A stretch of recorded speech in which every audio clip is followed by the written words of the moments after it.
helps. Tonight, a plea but not an order for Sydney-siders to get their masks on. Sites we're particularly concerned about is indoor venues. So when you're going into an indoor venue, please wear a mask. And confusion on the borders. Travellers are mistakenly turned back or kept waiting for hours as other states and territories quickly introduce restrictions. Good evening, I'm Jeremy Fernandez. This is ABC News.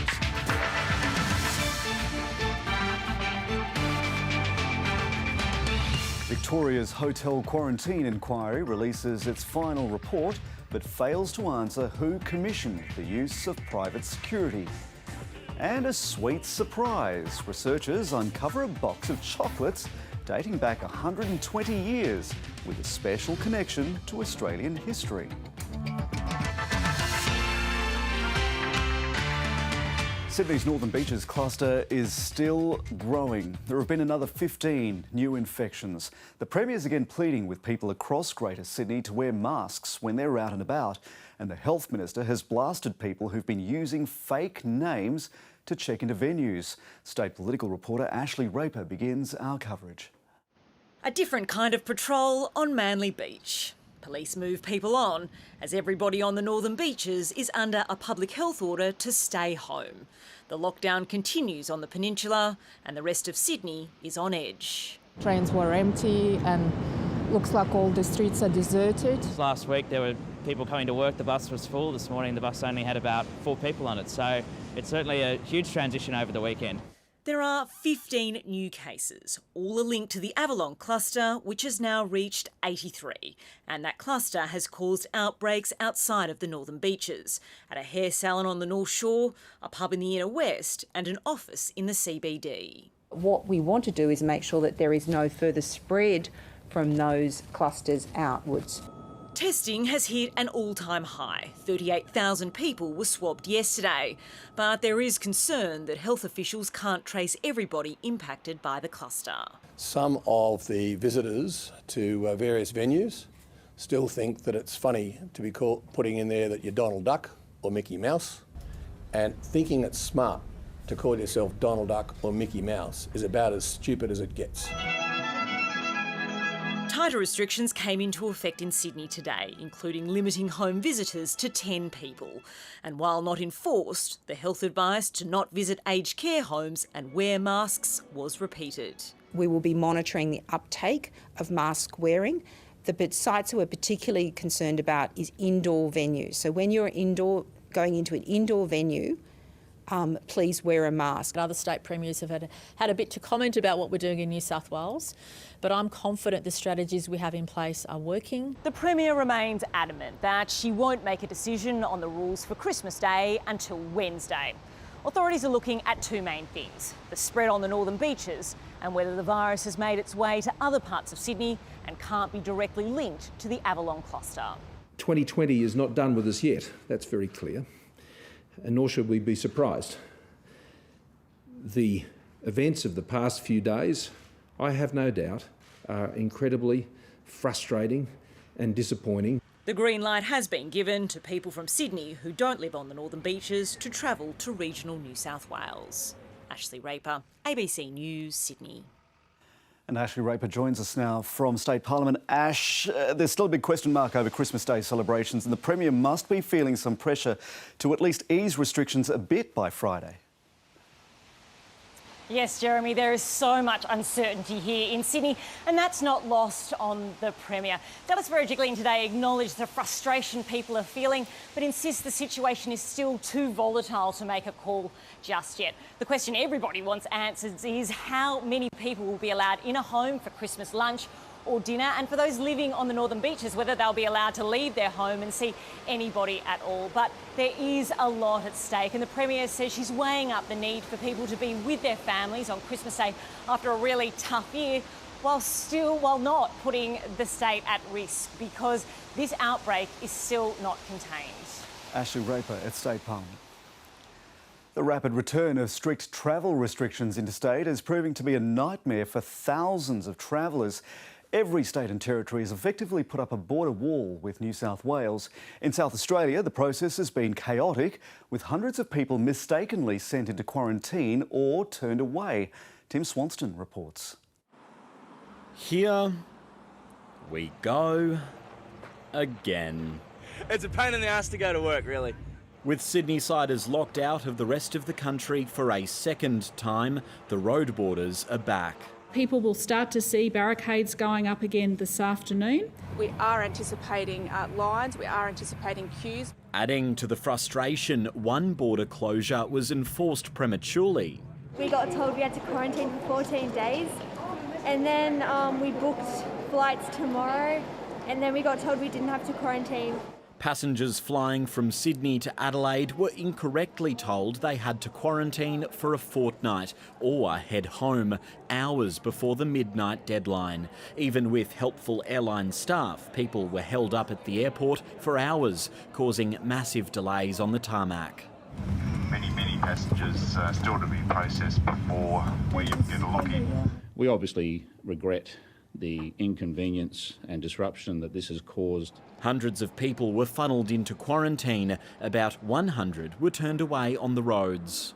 To be told at 8 o'clock in the evening, well before the curfew of midnight, that we just couldn't cross the border, or we'd have to go into quarantine, or if we headed across the border, the police would take chase and follow us down. This couple ran the road gauntlet to get into South Australia for family Christmas. Now they're not allowed across the border. It's more frustrating because it's obviously it's hard for everyone that has family interstate. We hope that the situation is that they can be temporary, they can be brief, and that we can allow travel at the earliest possible time. The Premier's pleading for compassionate border closures. All I'm saying to colleagues around the country is please think about the heartbreak and please think about the facts.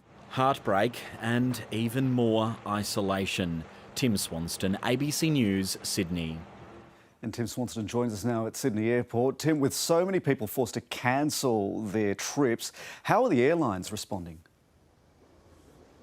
Well, Jeremy, there have been widespread cancellations across the board with the changes in border restrictions. Now, the airlines were experiencing a very serious rush yesterday, but today more than 60 flights have had to be scrapped. Qantas have cancelled 38 of their services, mostly between Sydney and Melbourne, but as well as flights between Sydney and Brisbane. Virgin have cancelled 26 of their flights today. Now, both airlines say that they'll be reviewing their schedule in the next few days in light of the changes to border restrictions, and they'll be doing their best to try and keep people informed, but demand will be limited. Even Victorians and Queenslanders, if they try and fly home from Sydney, will be forced to quarantine from tomorrow. Tim Swanston at Sydney Airport. A scathing final report into Victoria's hotel quarantine program has found the ill-fated scheme was plagued by a breakdown in government procedure. But the inquiry wasn't able to work out just who made the fateful decision to use private security guards, the critical failure that triggered Victoria's deadly second wave. Elias Kluwer has this report. It was a day of reckoning for the Premier and his government. I am sorry, we are sorry. Our commitment and my commitment as the Leader of the Government is to learn those lessons. The lessons were spelled out in the 350-page final report from the hotel quarantine inquiry. On the critical decision to use private security, former Judge Jennifer Coates said the decision was made without proper analysis or even a clear articulation that it was being made at all. And nothing in the mountain of evidence presented to the inquiry indicated who made the decision. Such a finding is likely to shock the public, Ms Coates stated. But she did say the former police chief Graham Ashton's preference to have private security rather than his own officers on the front line influenced the decision, and that there was no proper consideration of whether the ADF would have been a better option. Justice Coates found the system was failing from the start. It never had a chance. The Department of Health and Human Services was also criticised for not taking full responsibility for the program. The then Health Minister and Department Secretary have since resigned. If the Secretary of the Department was still here, I'd expect that she'd be handing me her resignation today, and I would accept it. and I think the same would go for the Minister. We hope that there'll be some improvements in this process and that people, and in particular the department, will become more self-aware. It's little comfort for John Damiano. He and his family were among the 18,000 Victorians who contracted COVID-19 in the second wave. It sort of learnt their lesson, but it was a little too late, and a little too late for me and my family, and certainly for the 800 lives that were lost. The report also found there was no oversight from senior ministers of the program. The Premier conceded that was a major flaw within his government. The opposition says it's grounds for the Premier to step aside. Running from challenges, quitting, that cutting and run thing, that's not accountability. That's cowardice. They're fighting words in trying times. Elias Cluer, ABC News, Melbourne. The world is shutting its doors to the UK to try to stop the spread of a highly contagious new variant of coronavirus. The mutated form of the virus has already reached Australia. A couple of cases have been detected in hotel quarantine. Flights are still coming in from the UK, but some other countries have stopped them. Europe correspondent Nick Dole reports. Just days out from Christmas, London's Oxford Street would normally be packed, but the new strain of COVID-19 has forced a total lockdown in the British capital. The new variant is out of control and we need to bring it under control, and this news about the new variant has been an incredibly difficult end to, frankly, an awful year. These French travellers snared the last available train tickets and got out while they still could. Given the situation and what is happening, we didn't want to take any risk. A short time later, France joined a growing list of countries barring travel from the UK. It also stopped trucks carrying freight, throwing the busy cross-channel route into chaos. The new strain has already been detected on the continent, including Italy and the Netherlands, and has even reached Australian shores. We have had a couple of UK return travellers with the particular mutations you're referring to. Can I be very clear that the Avalon cluster strain does not have those mutations? It was first detected in England in October. While it's not believed to cause a more severe illness or be resistant to vaccines, UK modelling suggests it's up to 70% more contagious. The British government says it only became aware of just how quickly this variant could spread on Friday. It then had to perform a major U-turn after earlier assuring the public that Christmas wouldn't be cancelled. I think it is the right decision, but I just wish it would have been made a few days earlier.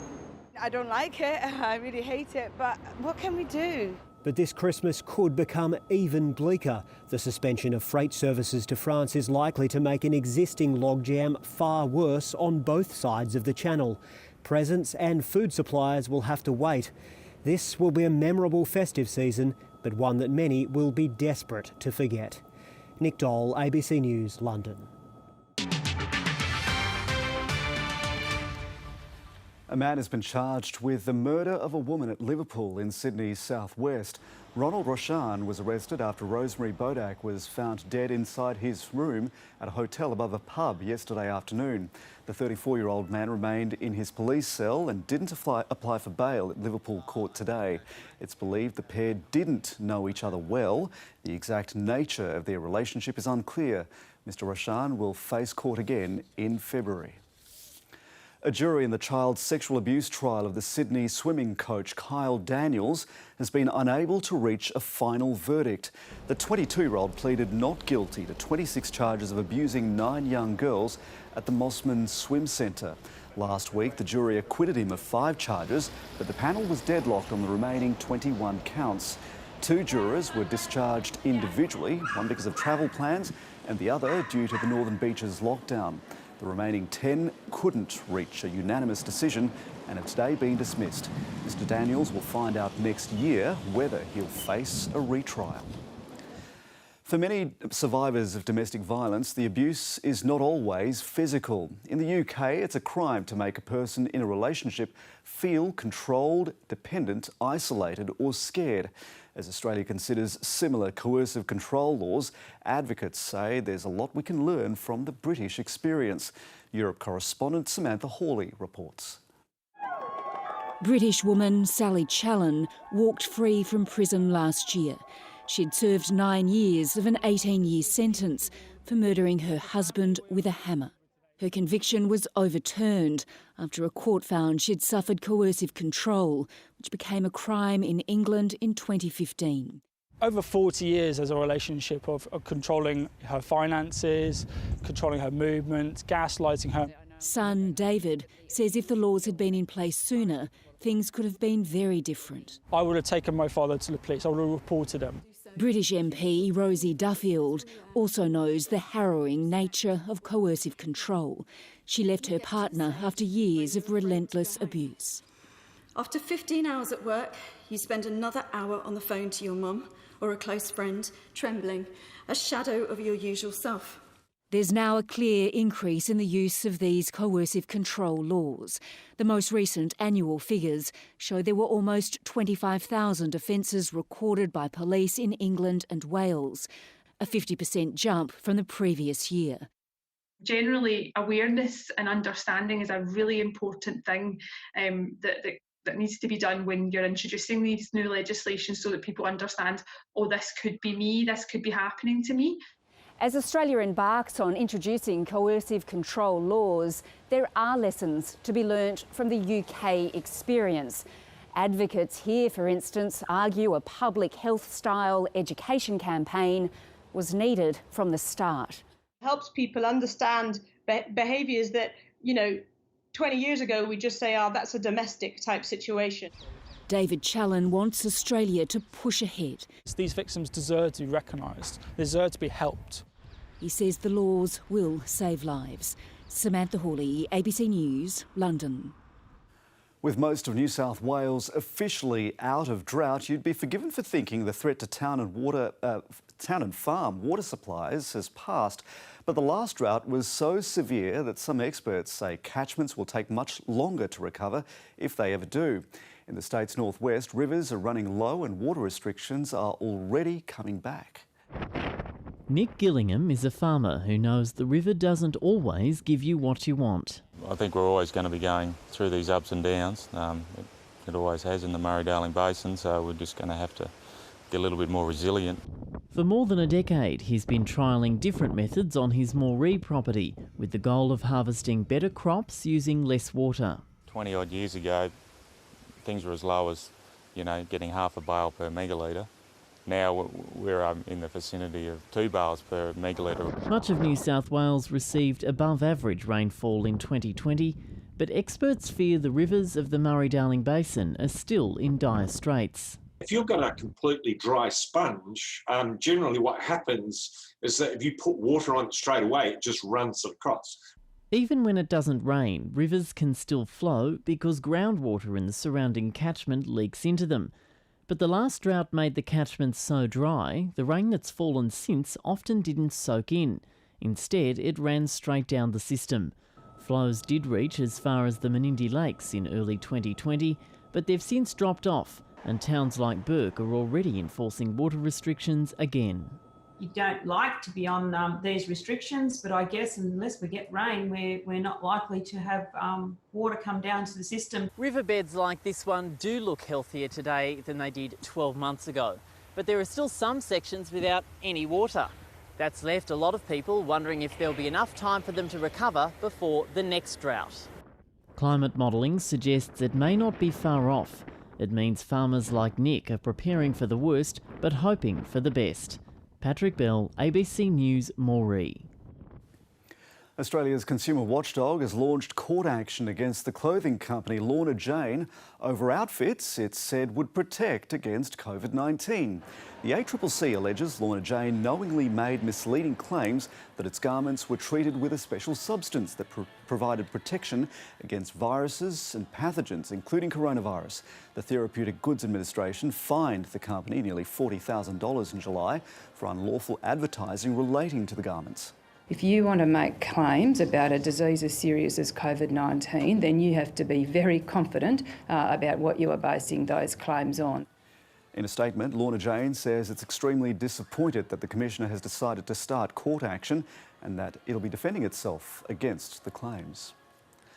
After months of wrangling, the US Congress has finally reached an agreement on a COVID-19 economic relief package worth more than $1 trillion. The deal, announced by Senate leaders, will deliver unemployment benefits and stimulus payments to Americans, along with a new round of subsidies for hard-hit businesses. It still needs to be formally voted on. It is a strong shot in the arm to help American families weather the storm. For the 20 million people who would lose unemployment benefits the day after Christmas, help is on the way. The pandemic has put extra pressure on food banks across the country as the holidays begin. Many COVID-19 relief programs were set to expire at the end of this month. To finance now, the markets predictably fell today on concerns about the latest coronavirus outbreak in Sydney. Here's Daniel Ziffer. Markets operate in a constant tension between greed and fear. If you've seen the news, you'll already know what won today. Shares in Australia's key index, the ASX 200, fell by 0.2% today.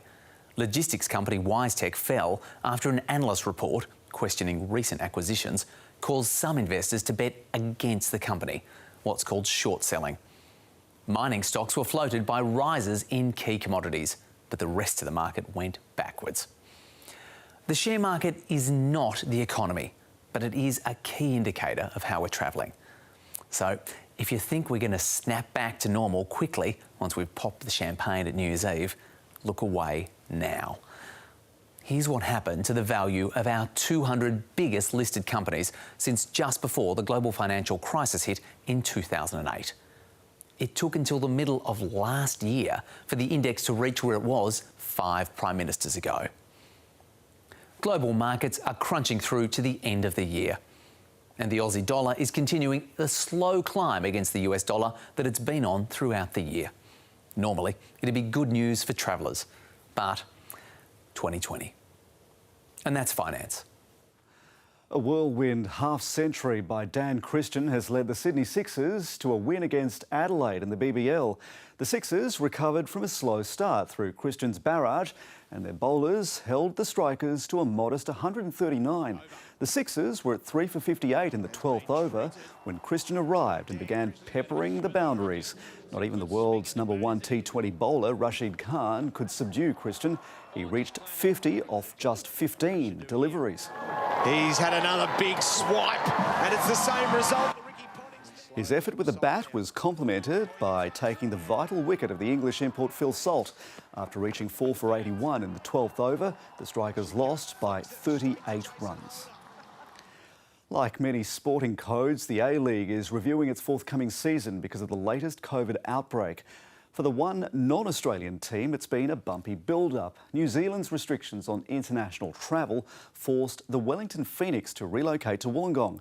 With the Trans-Tasman travel bubble looking unlikely anytime soon, the Phoenix players are adjusting to life in their temporary new home. These footballers will be spending the holidays away from family and friends this year in pursuit of their A-League dream.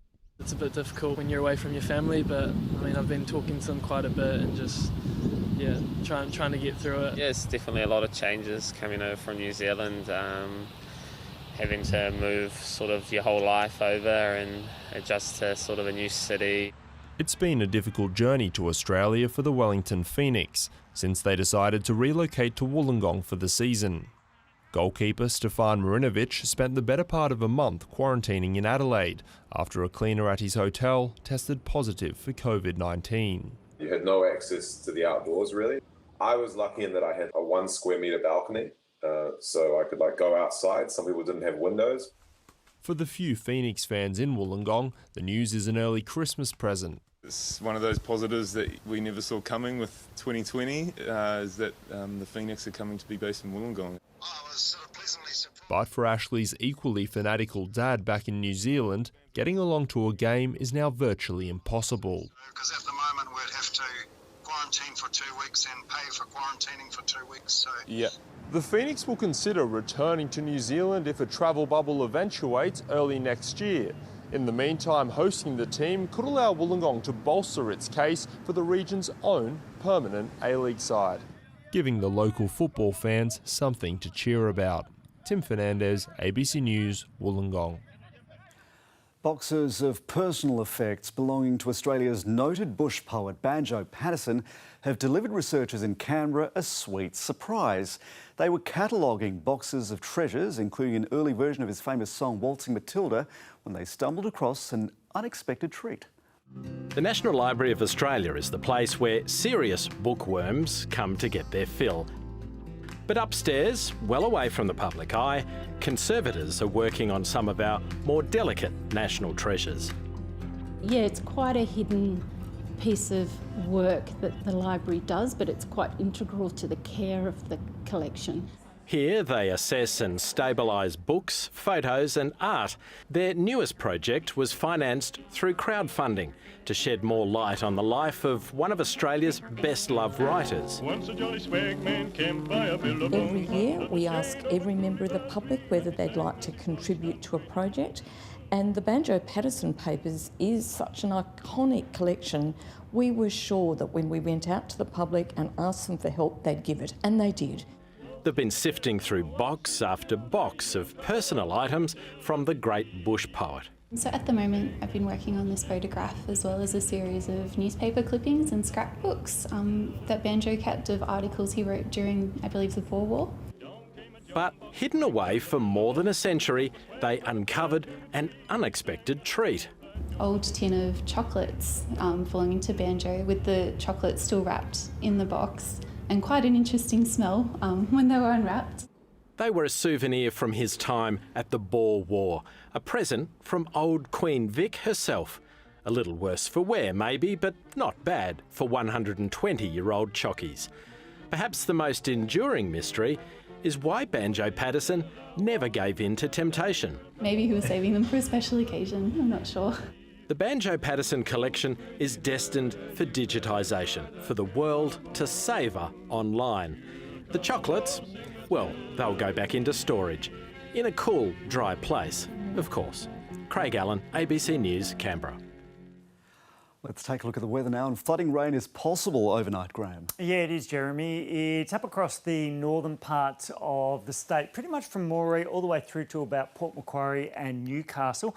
It's all due to a very slow-moving trough, so that band of rain is just going to persist through these areas overnight before it gradually starts to ease off tomorrow. So the Guarda, Namoy, Williams, Patterson, Hunter and Peel River catchments are all looking at the potential of minor to moderate flooding with this rainfall.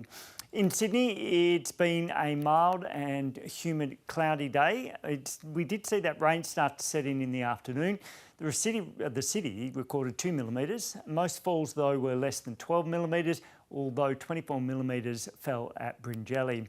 The rain spread across most of the state through the day. It was that band with the heaviest of the falls from the northwest, with Delta recording 42 millimetres, across to Port Macquarie where 30 to 50 fell, and then down to Newcastle where we saw falls of 25 to 40 millimetres, and further heavy falls are expected overnight. And a slow-moving trough is deepening. It's responsible for the cloud and rainfall, which is being fed by tropical moisture associated with a low over the Kimberley. And rain with locally heavy falls will ease through the day tomorrow. They'll tend to showers with a drier pattern at this stage for Wednesday and Thursday, but showers could redevelop in the east on Christmas and Boxing Day. So heavy rain will continue between Alice Springs, Darwin and Broome. We've got a hot day for Perth, and some heavy rain also in Tasmania and Victoria. So the heavy rain at first in the northeast will ease to showers in the morning, with mostly showers elsewhere, and then they'll also ease as we move through the day. So in the northeast, overnight rain easing to showers and isolated thunderstorms. It's going to be warm and humid. We are expecting to see a potential of a low forming near the southern parts of the coast Tuesday morning, and that could bring strong to gale force winds on the Hunter waters, but they'll also ease later. Partly cloudy, some isolated showers, possible thunderstorms, especially in the south. We've got westerly winds freshening from the morning. We've got strong winds ahead of, and with that morning westerly to northwest wind change. It'll be partly cloudy but mostly dry in the west, isolated and clearing showers and thunderstorms elsewhere, but they will be heavy at first up around the northwest slopes and plains. On Sydney waters, strong northeasterly winds, they'll shift strong westerly as we move into the afternoon. Lows of 18 to 20 with tops ranging from 27 to 31. Rain areas with showers overnight, and that'll clear to showers, but then those showers easing as we move through the morning. Now, as I said, there is the potential of showers picking up again, most likely on Friday, Saturday at this stage. Although as we move into the early part of next week, we could start to see some widespread showers once again, Jeremy. Graham, thank you. And that is the very latest from the ABC News team. From all of us, thanks for your company. Enjoy your evening. Next on ABC and iView, it's a battle royale as Tom Gleeson puts 4 experts to the test.